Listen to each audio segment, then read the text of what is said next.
No one notice your tears. No one notice your sadness. No one notice your pain. They all notice your mistake.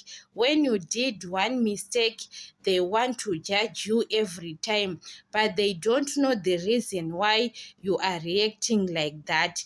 Because people are going through a lot in life, especially in relationships or in marriages. That's why you see other people, they will end up cheating on their partners.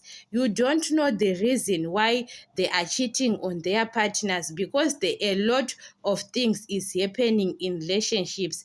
Before you judging a person, you have to sit down with that person and ask that person the reason why is reacting like this, made a big mistake in their marriage, in their relationships. Especially parents, we want to judge our kids when they are going through their relationships. Why my child cheated on her partner, cheated on his partner? You don't know what they are going through in that relationship. So before you are judging a person, it's better to ask that person the reason why you are acting like that. You have to hear the answers, because people are going through a lot.